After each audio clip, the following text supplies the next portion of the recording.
Hello, and welcome to this talk, part of API Days London. Today, I'm going to be talking about SDK First Development and whether it is the new API First.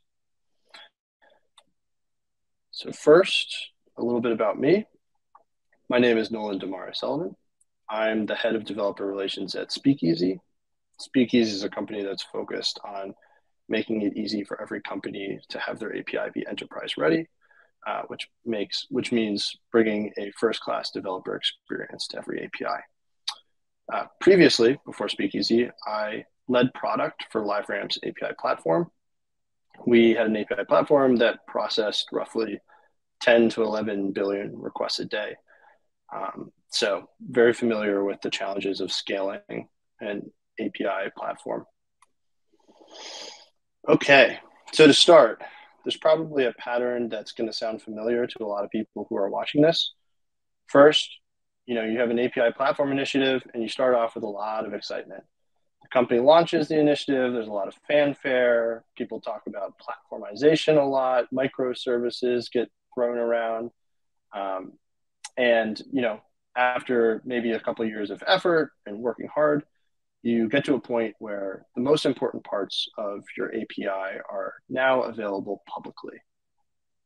And it's at this point where you start to notice that there are some problems.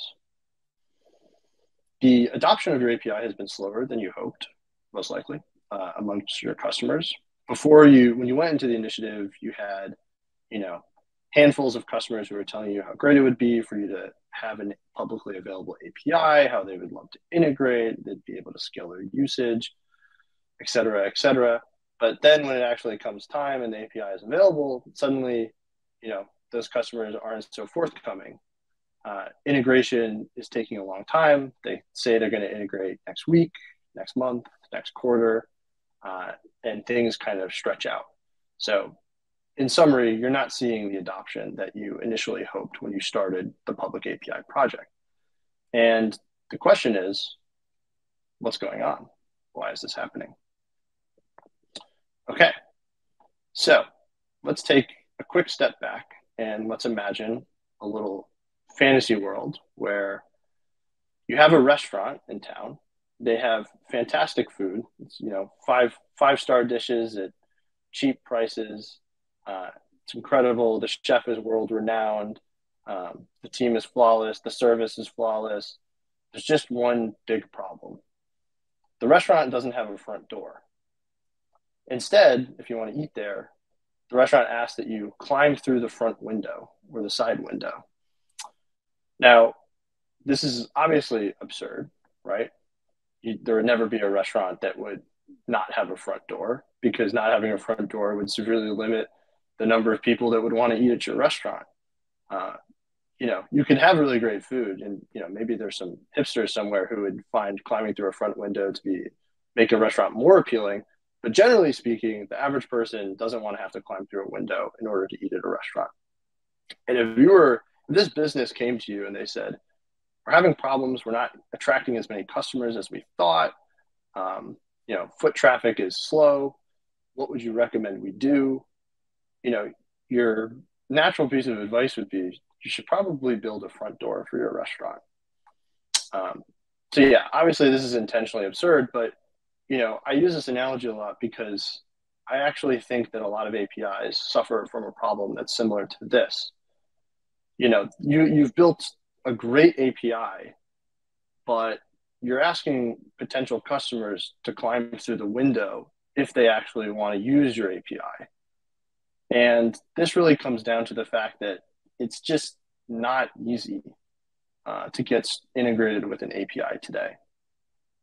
This is a general process that you have to follow. I'm not going to read out every box, but I think this is probably going to be familiar to a lot of people in the room. You're going to start by going to an API reference page. It's going to be a massive list of things that you could potentially do. You need to start by identifying the relevant endpoints. At that point, you're probably opening up Postman, filling in some curl information to actually make sure that the API works, that the reference documentation is up to date. But that's really just the beginning. So let's say that you find the endpoints that you care about, the API is able to serve you the way that you would want, and it's a genuine solution to your problem. Now, if you actually want to turn that into a production application, there's a whole bunch of other work that needs to be done. There's a lot of boilerplate that needs to be written before you can actually use that API to service your customer use case. Some of this boilerplate is going to be things like writing the authentication code so that you can update your API key. You're going to have to write an HTTP client to actually service the API requests. And then you're going to need to be able to parse out the results. You also need to account for situations where you run into a bug that's unexpected, or you get a response back that is a failure. For that, you'll probably want to add in retries. You might want to have code that handles failing gracefully.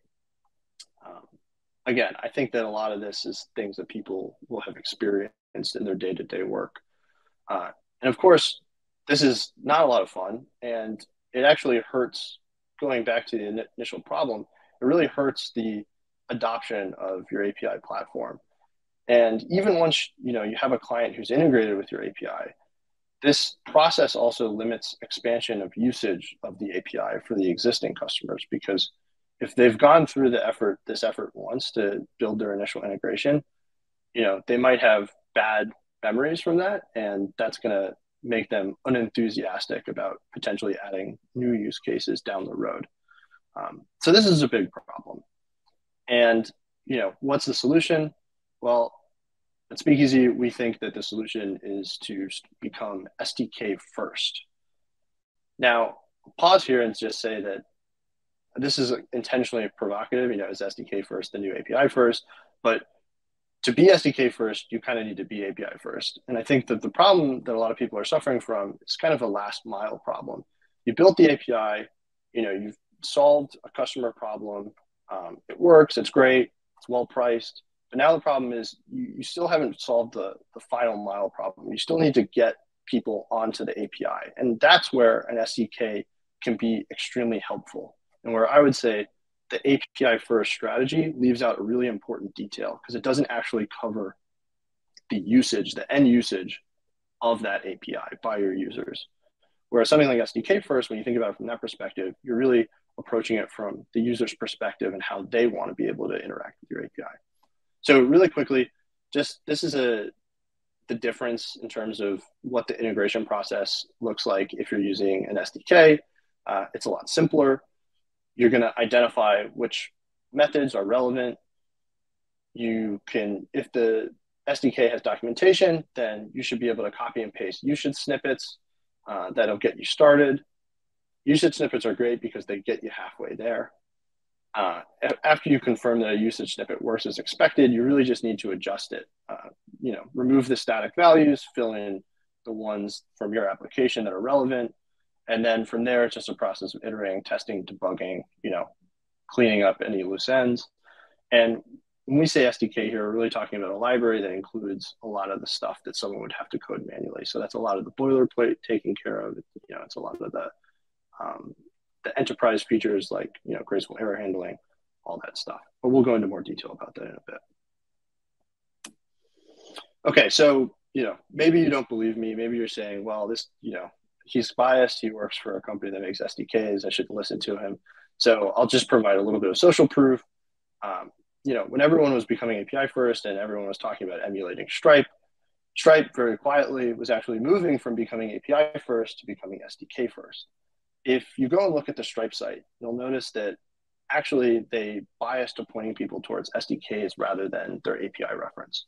So if you open up the developer section under Get Started, you'll see pre-built checkout, which is really like a no-code wrapper for their API, which you could argue is a form of SDK. And then the second button you'll see is libraries and SDKs. Further, if you actually go to the API reference itself, the very first thing that Stripe does is push you to select a library that you're interested in using.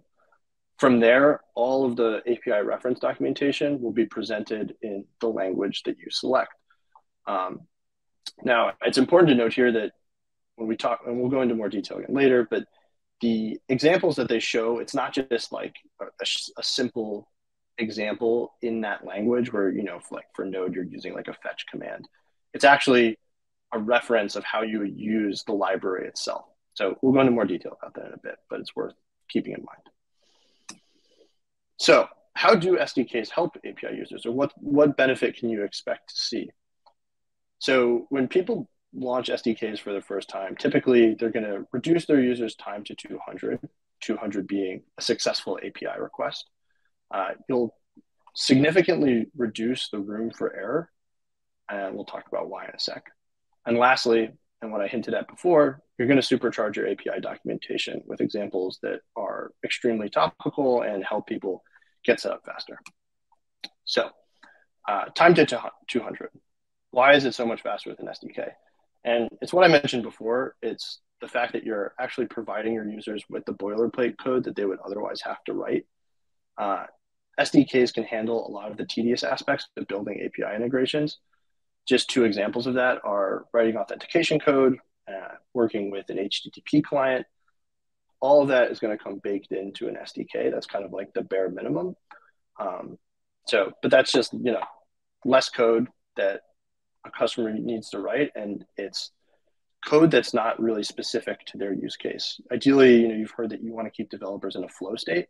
Something that takes people out of a flow state is having to deal with boilerplate code rather than actually thinking about the product application that they're trying to build. And then additionally important, if your API is going to be being used by other enterprises, are things like retries, pagination, rate limiting. Retries is just if there's an error that gets returned to a user, they're probably going to want to have a little bit of code that says that they should wait a bit and then try the request again until it's successful, or eventually just kind of give up.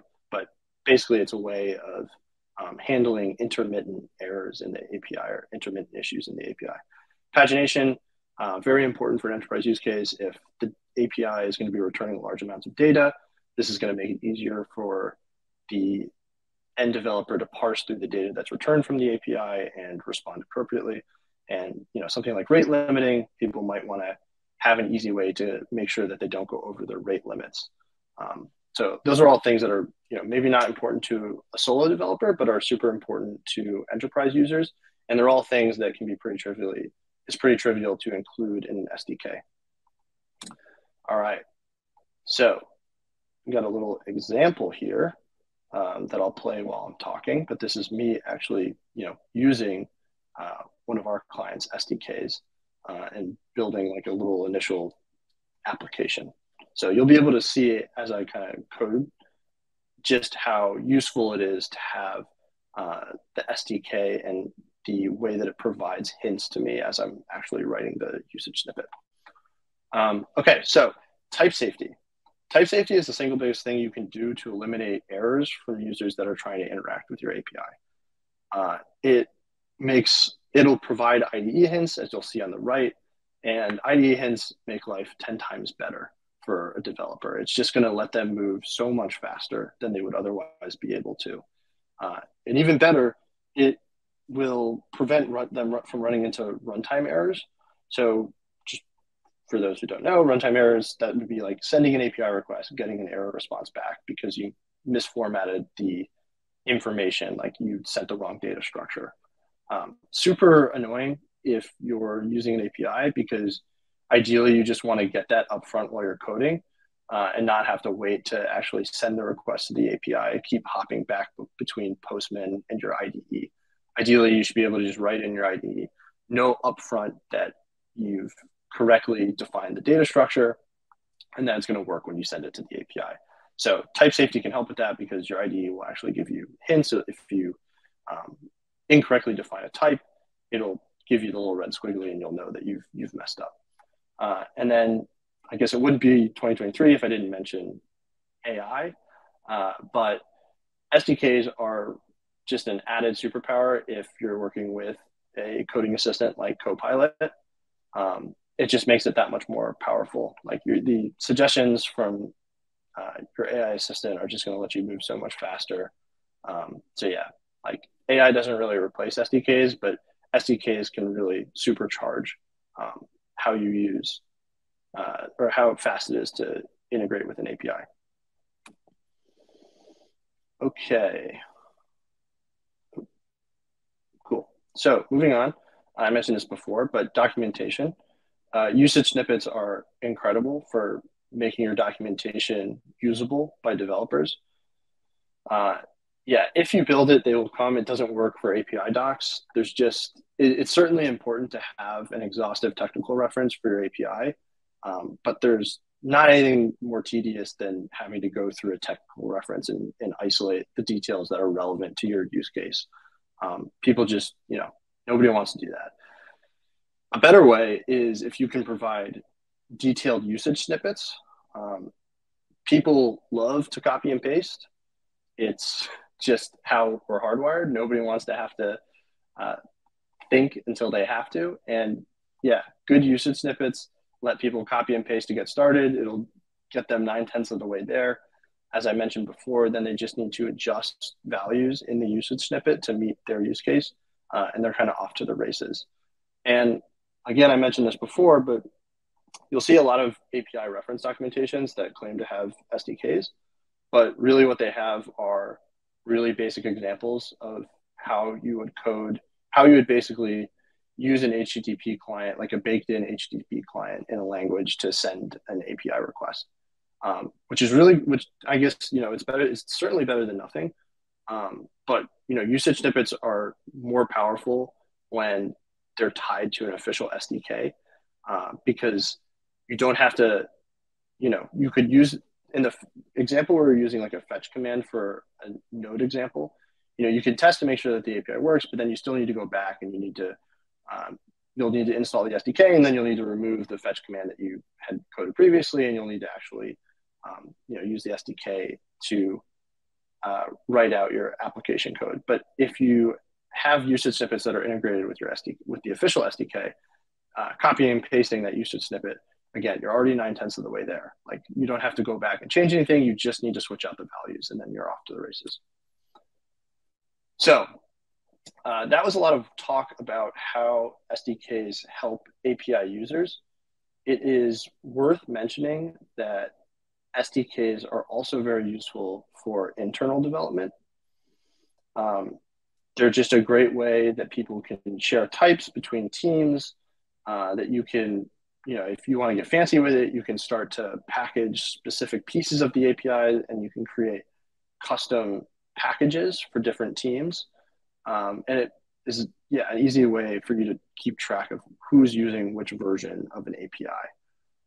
So just throwing it out there, not the main point of this talk, but it doesn't just have benefits for your users, it will have benefits for your internal developer experience as well. Okay, so at this point, hopefully I've convinced you guys that you should be considering offering SDKs. It's an important part of an API strategy. So the next question is, how do you actually make the transition from API first to SDK first? How do you build that SDK strategy? So as I mentioned, the first step for having an SDK strategy is you do have to have an API strategy. You can't just, jump to SDKs. And I'm sure there's going to be plenty of talks at this conference on what constitutes a good API strategy. These are just a couple of things that we like to tell people to keep in mind. You want your API to be consistent. That might be the single most important thing. Actually, stable and secure are probably the most important things. If you don't have that, then nobody's going to use your API. But consistency is probably the single most important thing for providing a good developer experience. After that, there's a whole bunch of other things that you can layer on top: backwards compatibility, a good way of doing versioning, making sure that the API is idiomatic. That is especially important when we talk about SDKs. Making sure that you have exhaustive documentation to cover the API. All those things are important. But let's say that you're making progress on the API strategy. You're at a point where you're ready to consider those SDKs. So in that case, there's really like a two-step process that we would recommend. The first is that you want to build what we refer to as a layer 1 SDK. Some people will call this an HTTP client. But this layer 1 SDK is a great way to get started with building SDKs for your users. It's really just a wrapper for your API. And that's kind of what this talk is focused on. Layer 1 SDKs alleviate pain from having to write boilerplate code. They'll reduce the incident of errors, user error when using the API. You'll be able to provide those enterprise features, things like pagination, retries. Those things still fall under the banner of a layer 1 SDK. And finally, you'll still be able to enrich your docs. So basically everything we've talked about in this presentation, that's kind of what constitutes a layer 1 SDK. There is a second step. So after you've built your layer 1 SDK, you can consider adding something that we like to refer to as a layer 2 SDK. And some people will call it an API client. And layer 2 SDKs, they go beyond the technical details of how you call an API and how you handle the response information that comes from that API. Layer 2 SDKs are focused on adding an additional layer of business logic that is not actually present in the API itself. And to say it another way, it's about chaining together the primitives that are exposed by your API so that they can nicely match against common use cases that your customers have. So, maybe just a quick example, it'd be like, it's the difference between having let's say an API endpoints, one for creating an order and then another one for shipping an order and then another one for notifying user. Maybe that would all be individual API calls in a layer 1 SDK. Call 1, create order. Call 2, ship order. Call 3, notify customer. Maybe in a layer 2 SDK, all of that is bundled together into one single call or one single function that then splits into the 3 calls under the hood. But to the user, it's exposed as one function call. And maybe it's just like, handle order.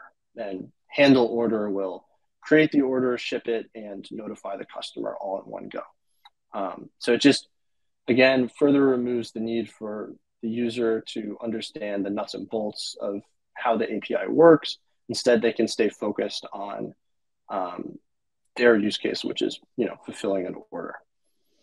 So yeah, layer 2 SDKs can be really, really powerful. I guess you don't want to jump the gun here. You want to make sure that you don't build those until you have product market fit with your API. It definitely is something that you want to add a little bit later. Otherwise, you could find yourself stuck with a lot of technical debt.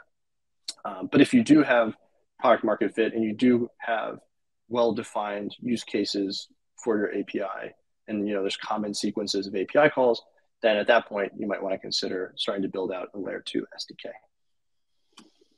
Cool. So I know that was fast and that was a lot of information. If anyone ever wants to talk about SDKs, anything API related, these are my contact details. Feel free to drop me an email, shoot me a text.